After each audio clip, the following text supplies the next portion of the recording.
A few weeks ago on a Wednesday, I realized I was fast approaching the Thursday timeframe in which I typically post the Million Words Project updates.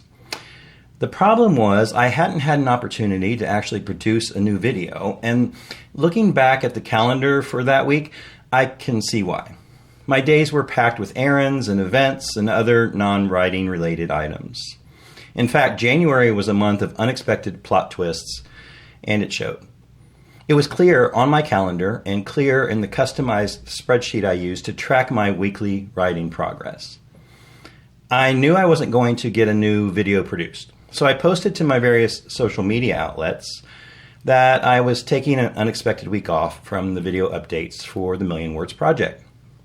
That week off came just 1 week after resuming posting after the Christmas holiday, so it's an understatement to say it wasn't what I had planned.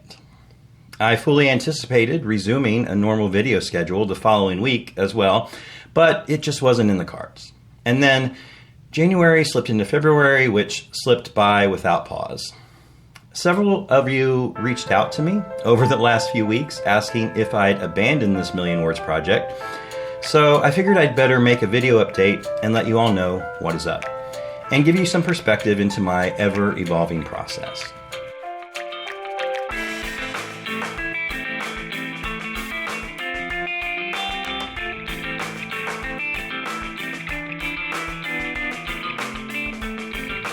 First up, let me give you a peek behind the curtain regarding the process of producing these update videos. It's a little more involved than it probably should be, or maybe looks like. I don't mind being in front of the camera, but I'm not necessarily a natural at it. So I really have to plan and set up things just right. First is the planning. I'm constantly planning what I want to talk about in these videos. Typically, that means looking at the week or weeks that I will be discussing in the Million Words Project update and trying to come up with a topic that is related to what actually happened in that week. However, I also want there to be some additional depth to the progression of the videos, so I often try to figure out ways to share important or useful information as in a logical progression. Second, I write a script for the episode. Now, I wish I was a great extemporaneous speaker and I could just go off without a detailed roadmap, but I'm not. I spend way too much time formulating thoughts in my head, and I guess there's a cat with me today. I spend too much time formulating the thoughts in my head, and I speak too slowly if I'm not utilizing a script. Now, that style is kind of okay in the classroom or a group discussion scenario where there's participation and feedback from others. But when I'm just talking to the camera, it can be agonizing to watch, and I don't want to put you through that. Most of the scripts for those videos run a little over 2,000 words, which means that for each video, I spend between 2 and 3 hours writing, editing, and revising the script. Some weeks it's less, some weeks it's more, but that's a pretty good benchmark. As part of the revision process, I do at least one read-through out loud, trying to find places where the wording might trip me up when it comes time to record the video. Honestly, I should do 2 or more rehearsals to really refine the scripts, but if you've watched the past videos, you know this. I sacrifice flawlessness in favor of utility. I'll still stumble over a word here or there, but generally speaking, I try to find a balance between being somewhat professional in my presentation without overdoing the perfectionism. Third, I fire up the lights and I make sure the vocal recorder here in front of me is up and running, and then I film the episode using a rudimentary teleprompter setup, which is in front of me here, and my iPad, which scrolls the script, and I actually film with my iPhone. I have a little Tascam voice recorder here, which captures the audio separately from the video so that I can make my voice sound a little less echoey, since I'm actually filming in the basement of our rental house. And the sound of the recording through the video device is pretty terrible with this current setup. So I make sure everything is up and running, and hopefully I'll only have to record a video once. Now, if you've watched some of the earlier videos, you'll notice the video quality has gone from okay to bad to worse, back to okay, and that's in part because I was trying out a couple of different cameras to find the right fit. Eventually, I realized the iPhone was the easiest solution and the solution I already had in my pocket. So I didn't have to buy a separate camera. And yay for Amazon returns because I sent several cameras back. Most of the time, I have the basic lighting, the video production set, and all of the equipment set up, and it only takes me about 10 or 15 minutes to have everything ready to hit record. If I have to set up the lights from scratch, like I did after the basement studio flooded a few weeks ago, or if I've broken the studio space down to do a different project, it takes between 30 minutes and an hour to reset the space for filming these videos. Fourth, once everything is set and rolling, I record the episode. It's pretty simple, except even though I've rehearsed and tried to make it as simple as possible, I still mess up. Some weeks I'll only mess up one small section. Other weeks, I'll have a half dozen flubs. When I make a mistake large enough to warrant a re-recording, I scroll the script back up on my teleprompter and reread the section before moving on. My average video runs about 17 minutes in length after it's been edited, and I post that video then to the hosting sites. Once I yell action, which I don't actually do because it's just me here, and that would be a little weird, but it takes me about 25 to 30 minutes to record the raw footage for each video. Fifth is editing. Editing is pretty straightforward. I don't have a lot of fancy tricks or a ton of B-roll footage or special effects in my videos. I don't do voiceover recordings, really. My editing is pretty much syncing the video file with the separate audio file, adding some graphics, inserting the theme music and sound effects, and cutting out the mistakes I made while recording. I do mess with the audio a bit to make things sound a little nicer than they actually do in the echo cold reverb chamber of my basement studio, but overall, the editing is pretty simple.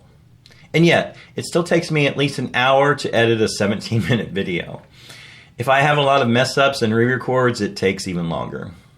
Sixth, I have to render the video into a format that can be posted to the video hosting sites, and then upload it and create show notes and make a cover image to go along with the episode. Go through all the descriptions and hoops you have to jump through, and then I post the video file to 2 video hosting sites, and each one takes me about 10 minutes. Finally, once the videos are uploaded, I make a social media post to Twitter, Facebook, LinkedIn, and Locals, and I create a blog post on my website that includes the video and a transcript for folks who want to read the script rather than watch a video. I often also put a little teaser of some sort up on Instagram, and all in all, that takes me another hour or so.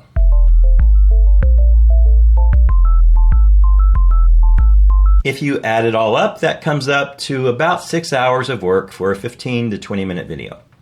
6 hours each time I post a video on average. When I was posting weekly, that's roughly 24 hours or so a month devoted to this video channel. And that brings me to the decision to not post a video for the last several weeks. You see, I had to make a choice about priorities. My January was hectic and full of unexpected things that pulled me this way and that. Some of those things were not great. Some of them were amazing. But in either case, I've been struggling with balance in my writing life.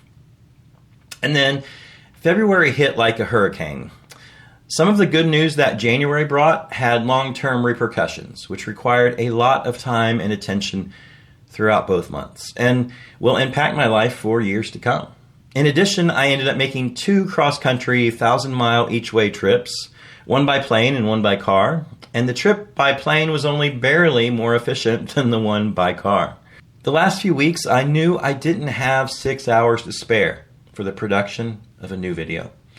As much as doing these videos is an incentive for me to keep going with the Million Words Project, I also need to realize the real true priority for me is actually doing the writing, not being a YouTube star. Because real talk, as of this recording, most of my videos are watched about 30 times across multiple platforms.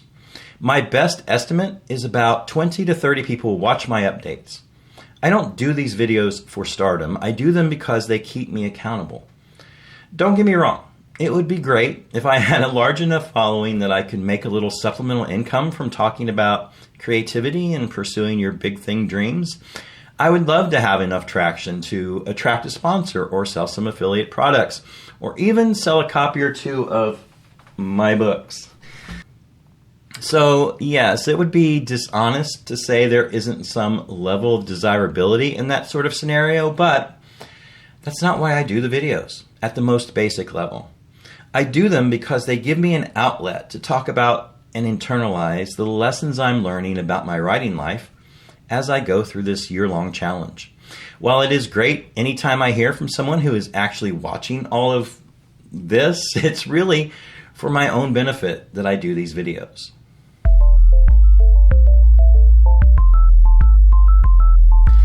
One of the hardest things about being an independent artist is that there is often no real external motivation to keep going. Almost all of my motivation to write 1 million words and to create a video series and to write a novel and a short story collection, to publish a book on writing your life story, well, all of the energy to do the work has to come from inside me. I don't have a boss. I don't have deadlines. I don't have a paycheck attached to doing any of this work.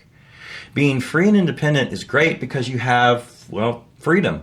And you don't have to answer to anyone but yourself. But there is a benefit to having some external motivators.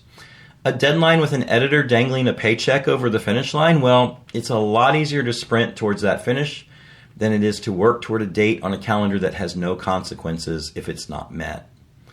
All of the changes and unexpected twists and turns of the last several months made it hard for me to hit my weekly million words targets.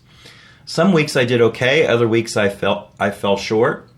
And overall, as you'll see in the coming weeks, I've been able to maintain a solid 30,000 word cushion ahead of the pace, but I've found it hard to consistently exceed the weekly 20,000 word goal.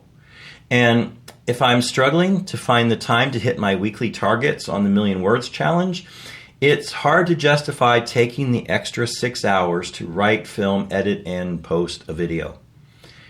This video project is important to me. It helps give me a way to further internalize and expand on the lessons I'm learning about myself, my writing, and the creative life in general.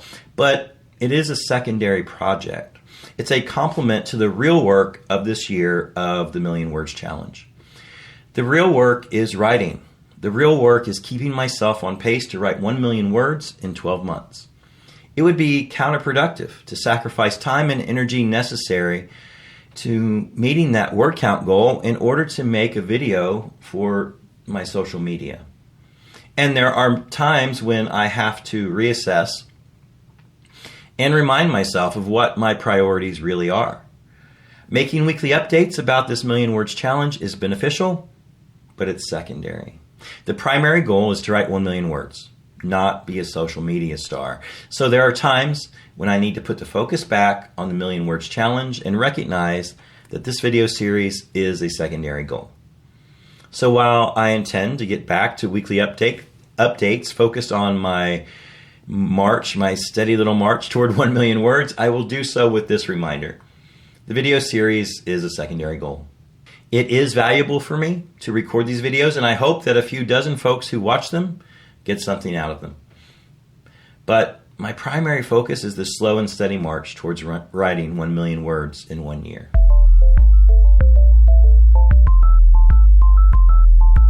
My intention is to return the chronological march through the 1 million words project in the next few weeks, when I will reach the halfway point with a recap of weeks 23 through 25 of my year-long challenge to write 1 million words. A lot happened in those 3 weeks, and I hope you'll join me back here next time. And until then, I'm still Eric Sheridan Wyatt, and I'm still reminding you that your words matter. Make them count.